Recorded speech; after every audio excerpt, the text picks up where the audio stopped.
Welcome to the Redondo Beach Chamber of Commerce's local election candidate discussion for the 2021 Redondo Beach mayoral campaign. My name is Matthew Garth with Northrop Grumman, and I will serve as your moderator for this discussion.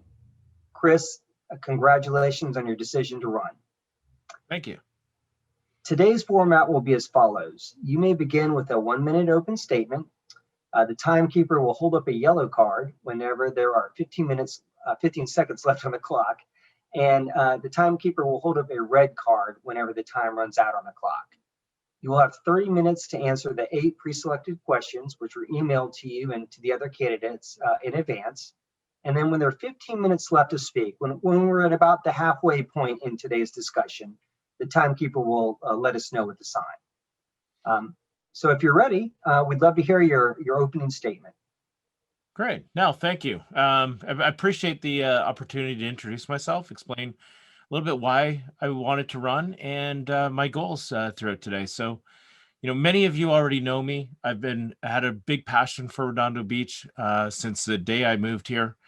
And it's really been a city of passion and wanting to see things improve and be a place to live happily and have great neighbors. That's why I live here. As a business person and an owner of a business, I can also appreciate some of the challenges that we face today. One of the key reasons that I really ran was that I felt we were going nowhere. We keep hearing promises, a couple of decades, the same thing over and over again, and we kick the can down the road, and it's just led to stagnation. We're known as a business-unfriendly city, and if it isn't public policy, it's people trying to just say, hey, can we delay and do something else? Really wanted to make a change for that and throw my hat in there and help Redondo move forward. Well, thanks, Chris. And we really appreciate you coming to be with us today. Could we start off maybe with you going a little bit more in depth about what your 2 or 3 biggest priorities were for the city? If you do get elected as mayor, what will they be and what will you do to accomplish them? Yeah, absolutely. And I have 3 key pillars that I've been running on my campaign throughout it. The first one begins with One Redondo, balanced decisions throughout the city, including transparency, where we're not focused on individual regions or neighborhoods and not putting all of our efforts in there. I think it has to be evenly dispersed so that we see the whole city move forward as a full and united together. Second, local control. This has been something I think a bit of a thorn in our side and continues to be, where the threats of moving police and fire potentially to county is just unrealistic and not in tune with what we want to do in Redondo Beach. Likewise, zoning, I really think we can't be giving into a one-size-fits-all and give into what the state is mandating that we all do together. And I think we have to continue to fight that and fight it more logically, not just with vengeance, but with logic, and come up with solutions that we can even work with other cities to present. And third, not least, and these are my typical pillars that I say all the time with the chamber audience, I know this is going to resonate, is support for local businesses. I look around and I see what's been happening. We've just had a horrendous year and we're going to come out of COVID where we have to recover. We also have to reverse some of the complexities that we have in the city to start or continue doing business in the city. We'll cover this a little more in follow-up questions, so I won't belabor it in this point, but I really think that these are the things that are going to help to drive us forward as we go into the future for Redondo. Thanks, Chris. And you did touch on something that I know is on everyone's mind, and that's COVID-19. The pandemic still going on. Local businesses have been hit very hard, and we're not out of the woods yet. When you look ahead, and assuming you were to get elected as mayor, what resources and assistance would you be advocating for to help Redondo Beach businesses get through this period and then safely reopen and recover? Well, I think this is really the key. And again, as a third pillar, we have to be responsible about what we're doing. We are going to more than ever need to recover and help the businesses. So I envision a better way to do public-private relationships. That is going to be really strong, where this goes from everything from the city, what can we do, the local businesses, but also partners like the chamber and other outlets where we can bring all the resources in there. It's going to be more important than ever to help and find the right and defined business improvement zones, making sure the right taxation in them, the loans, the grants, help them navigate that to get these businesses, restarted, and in some cases started for the first time. We have a lot of open spaces that we have to get into and start working with.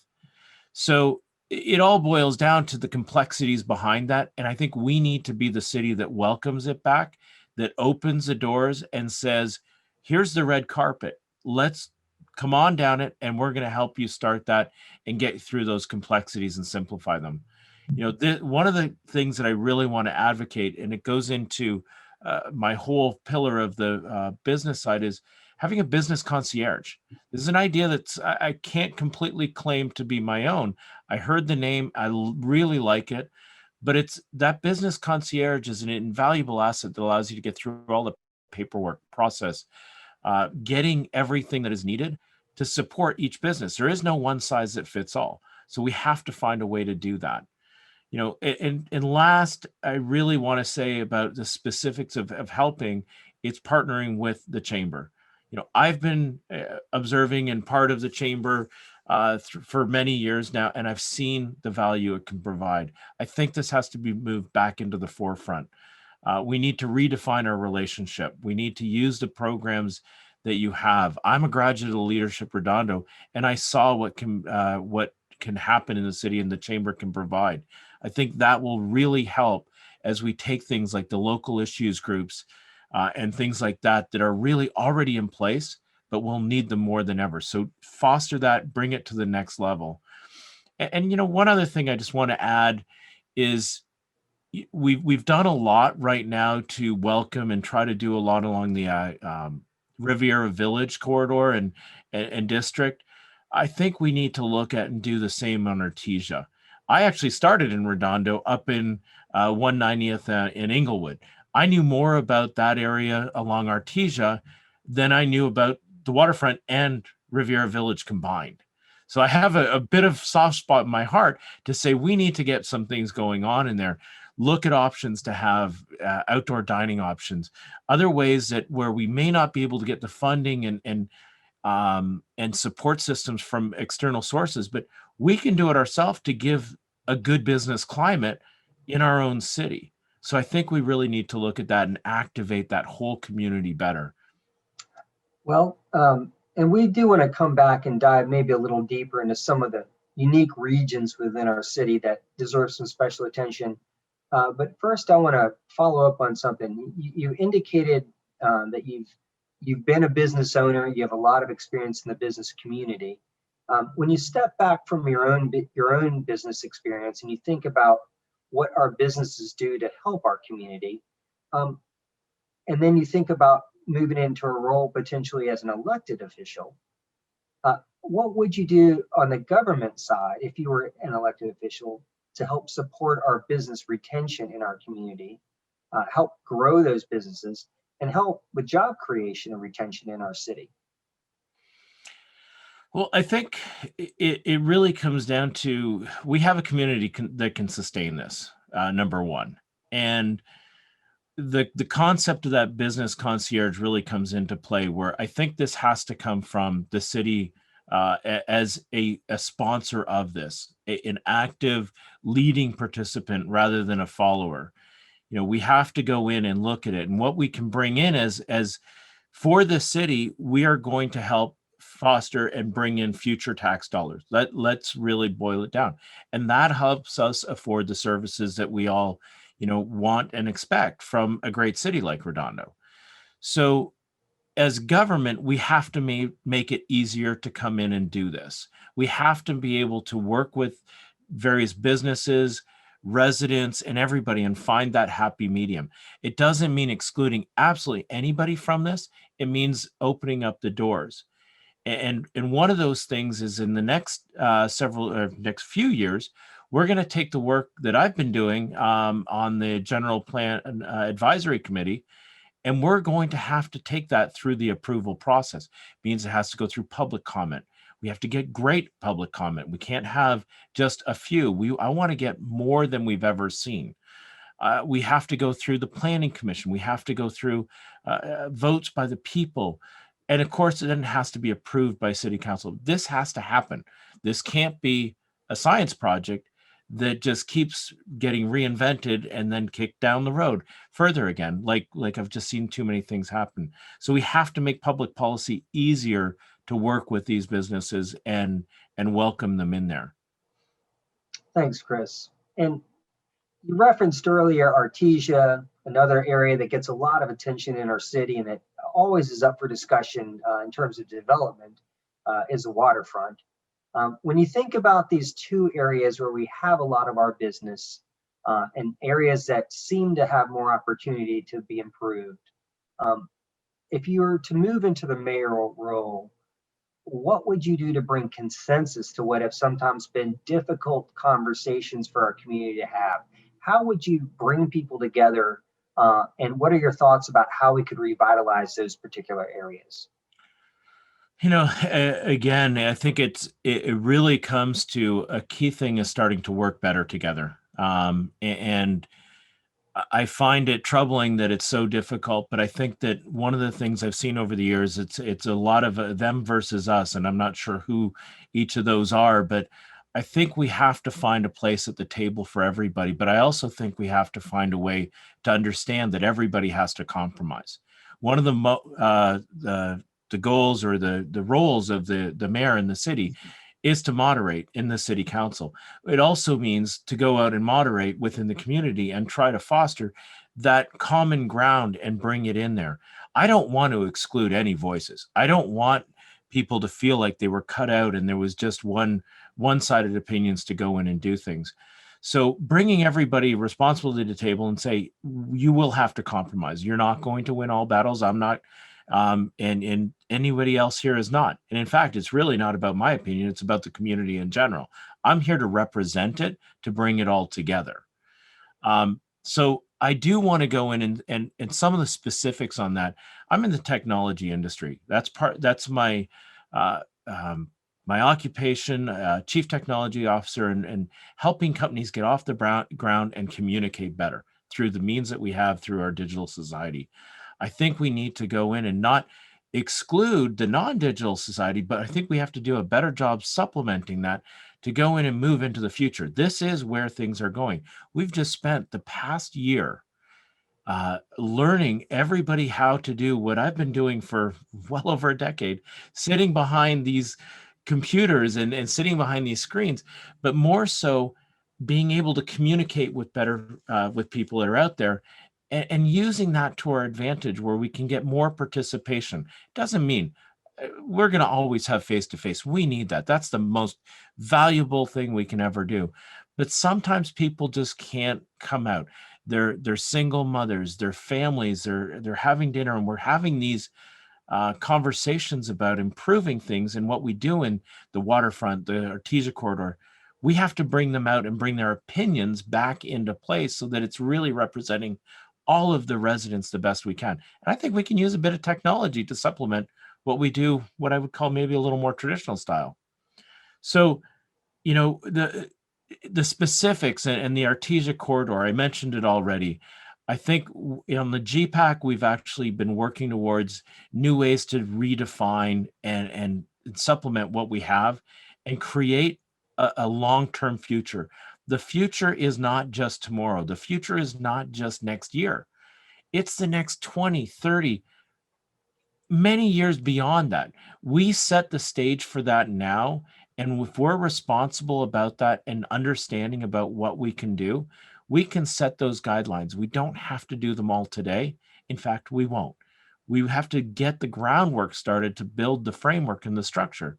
So Artesia, I really think there's a lot of great ideas we've kicked around at the GPAC, trying to get some of the things that we already see in the Riviera Village, the patios, some parkettes, maybe even utilizing some of the streets and turning part of that into part of the community.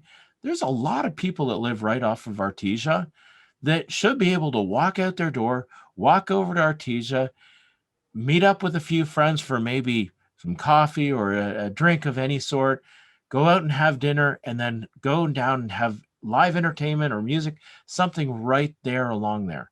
So there's a lot of things that we can do. We just have to fix the way that we activate that community, make it more pedestrian friendly, safer, somewhere that we know, hey, our kids want to go out. I have two kids. I have a 3-year-old and a 12-year-old. My 12-year-old going on 18, I think in August this year. I want to know where she can go, that she's safe, and walk out and go with her friends. That's the sort of thing that I think we have to do down there. And the same applies to the waterfront.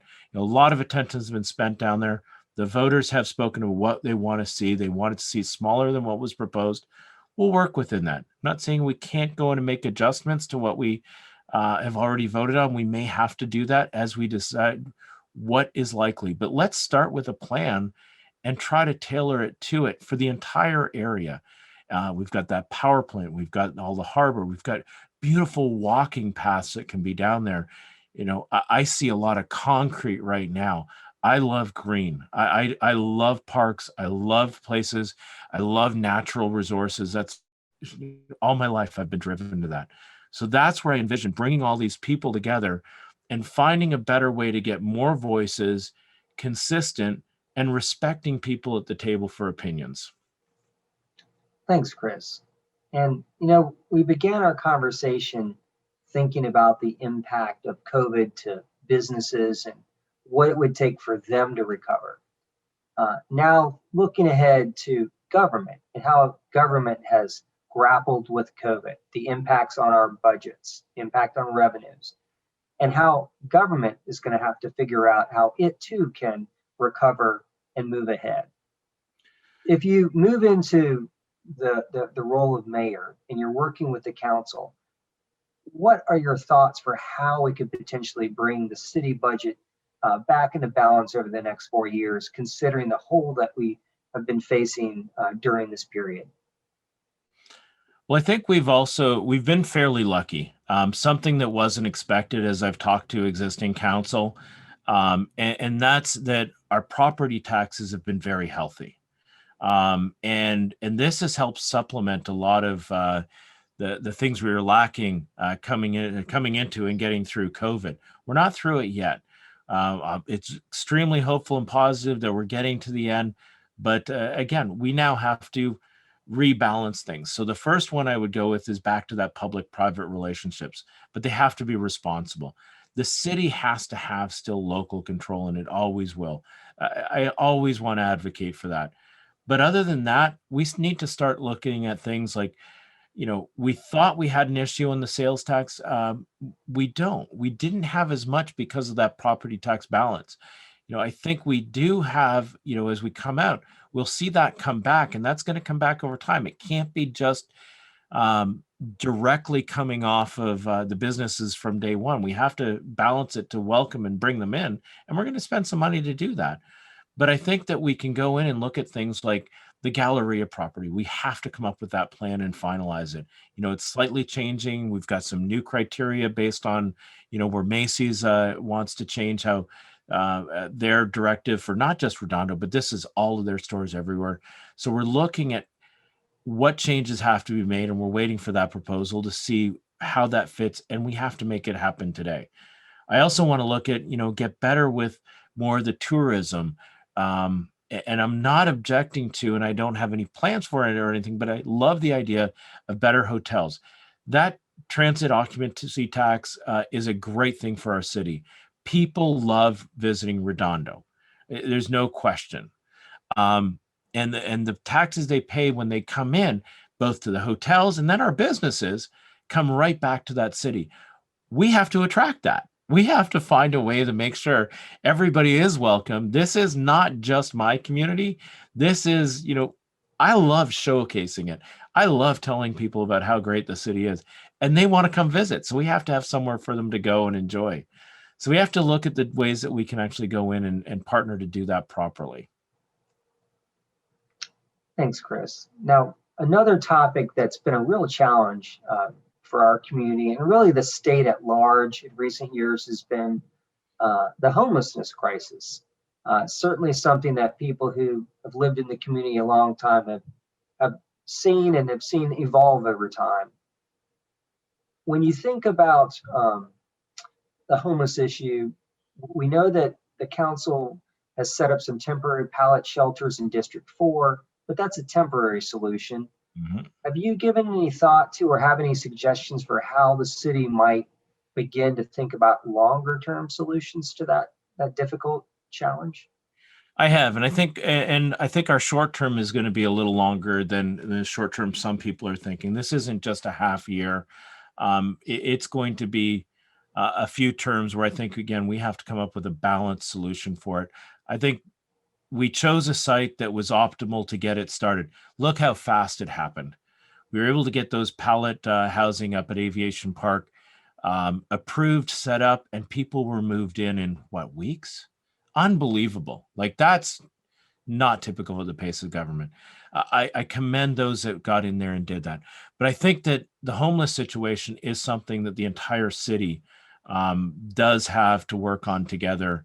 And again, going back to my one Redondo, there can't be just a division between the north end of the city and the south end of the city, or even an east and west. I do think we're going to have to move this around and find some homes, maybe even a temporary um, a longer term temporary solution, but it has to be conscious to the neighbors, the businesses, the parks, schools, churches. And there are a couple ideas I've been floating around already and looking at, maybe through longer term doing land acquisitions, better public private relationships. Again, I come back to that. This is a need that everybody has. We have a problem that we must confront. We see it on our neighborhoods all the time. And I know we all want to help, but we have to do it responsibly. Um, I do want to work together. I love, again, our Navigator program. I think all of the things that are in there are really important, but we have to do something because without that, the laws, thanks to the Martin versus Boise case, it defined, and I truly mean thanks, it defined we had to do something and we have to be able to support uh, alternatives that will give places for people to go and not just take them off the street. They have to go somewhere. So right now, I think what do we have? About five apartments that are already identified, and it's all in the Spa 8 area. And I think there's some more that we have to keep looking at and making sure that we can do it so that we can have that balance.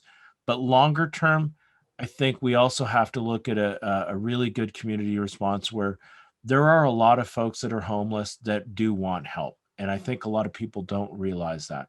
We have to find and keep supporting the ways to do that, maybe through community centers or things like that that are not there today, that are even more specific to this type of a resource that they're comfortable within. It's properly set up for that. Thanks, Chris. Now, similar subject, but a little bit different take on it, is another issue that statewide has really got a lot of people's attention. And whether you call it a housing shortage or affordable housing, um, these are issues that all of us who live in California, especially along the coast and in Redondo, are very aware of. The state has attempted to address those issues by putting out mandates and policies to help guide local governments and how they develop their communities, that sometimes impact how cities can make zoning decisions. What is your thought about that approach, and what would you do as an elected official to try to preserve local control when it comes to zoning? Right. And this goes back to my second pillar again, local control, just as you said. I do think that we have to bear part of the obligation to support and to help this, but at the same point, it has to be consistent with what our communities can support too. Most folks don't know what it means to talk about affordable housing. It's for the area. And that affordable housing is still pretty expensive in Redondo Beach. I think we have to find ways to properly address that, balance it, but also again make this more to our community to make sure that we are responsible for handling it. The cookie cutter approach doesn't work. If you look at how we're being put into this bucket of Santa Barbara, Pacific Beach down in San Diego, or San Francisco, San Luis Obispo, name the cities, like complete different diverse communities, everything from very highly densely populated to a little more room. And all of these have unique characteristics like we do. And I think we all have to be able to work towards something. And again, not necessarily fight tooth and nail just to get our way for our community, but find a way to work with our neighbors to come up with solutions that are unique to the geography and area itself. We can work with our neighboring cities to try to do a bit more of this, I think, and find ways to help guide the state to a better solution versus telling us, hey, we have to all do it this way. So we've really covered a lot so far. We've been over a lot of topics, and you've really shared with us a lot of your thoughts on policy and the future and direction. What have we missed, or what should we go deeper into? Are there other issues that we haven't grappled with yet that you think the public's going to need to think about in the years ahead, or that just mean a lot to you? For one, again, as I've worked with the chamber and been part of the community and helping out for several years now, I do want to see more active participation. And I think, where we're at right now is a bit of a shame. And I think this is the perfect time, a time we need to come out of things and help the chamber along to be part of this. And I'm not just saying that, I believe it. That's just, the mission is built to support what will help our residents and businesses together. So I think we really have to help to regain a better image and better success stories to illustrate how well this works in this partnership with the city. And the other side of this is that, again, this is not personal. The mayor of the role is to represent the city and make sure that the council and the rest of the city is honoring that. That's why I keep bringing up this one Redondo and saying we need to work together. We need to bring these things together, and I will have a place at the table for everybody's opinion, but I'm also going to invite other ones. So I want people to be able to put personal grievances aside. There's no role for that in politics. I don't necessarily have to agree that that's the way to go. I have to see and realize that it's about the citizens. So we have to take that personal opinion out of the city, and my goals are really aligned to support that and bring the feedback from all residences and businesses forward. Okay. Any final thoughts, or well, thank you. I have many, but I think we can probably close it there. Well, we really appreciate you spending time with us today and sharing your thoughts on public policy. We've come to the end of the discussion with our mayoral candidate today. We want to thank you, Chris, for taking the time to take part in this, for agreeing to let us record it and share it with the public. And we want to wish you the best of luck, and thank you again very much. Thank you.